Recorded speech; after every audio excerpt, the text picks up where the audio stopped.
गुजरात के इलाका जलालपुर जट्टा के गांव लाचौर में कब्रिस्तान में लगाई गई सरकारी लाइट्स तोड़ दी गईं। हजारों रुपए मालियत तार भी चोरी कर ली गई। कुल्लाचौर के कब्रिस्तान का लाइटिंग सिस्टम तबाह करने वाला कौन, और बल्दिया जलालपुर जट्टा की तरफ से कार सरकार में मुदाखलत करने वाले के खिलाफ क्या कार्रवाई की गई? आइए देखते हैं अल हिजाज न्यूज पर आकाश रियाजी की इस रिपोर्ट में। गुजरात के इलाका जलालपुर जट्टा के कुलाचौर के कब्रिस्तान में रोशन किया गया कब्रिस्तान आखिरकार बर्बाद कर दिया गया।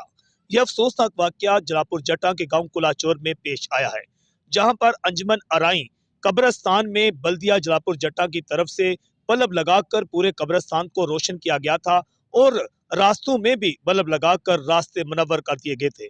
मगर इसके बाद अचानक कब्रिस्तान में लगाए गए तमाम बल्ब तोड़ दिए गए और इसके बाद वहां पर जो ब्रैकेट लगा था उसे तोड़ने के बाद जो 35,000 पे मलीती तार थी वो भी चोरी कर ली गई। इतला मिलते ही बल्दिया जलालपुर जट्टा के लाइट इंस्पेक्टर मोहम्मद बूटा अपनी टीम के हमरा मौका पर पहुंचे और वहां से वो सीधा थाना सदर जलालपुर जट्टा पहुंच गए।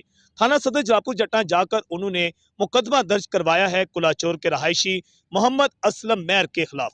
मोहम्मद असलम मैर पर उन्हें इल्जाम लगाया है कि हमने अवामी मफाद आमा के तहत जो है कब्रिस्तान को रोशन किया था बल्ब लगाकर, और इसके बाद मोहम्मद असलम मैर ने कब्रिस्तान में घुसकर ना सिर्फ ब्रैकेट तोड़ दिए और उसके बाद बल्ब भी चोरी किए और खास तौर पर 35,000 पे मालीती जो तार है वो चोरी करने का इल्जाम भी मोहम्मद असलम मैर पर लगाया गया है, जिसका मुकदमा थाना सदर जलालपुर जट्टा पुलिस ने लाइट इंस्पेक्टर बल्दिया जलालपुर जट्टा मोहम्मद बूटा की मदयत में दर्ज करके मुलजिम की गिरफ्तारी के लिए छापे मारना शुरू कर दिए हैं। अल हिजाज न्यूज से मैं हूं आकाश नियाज़ी।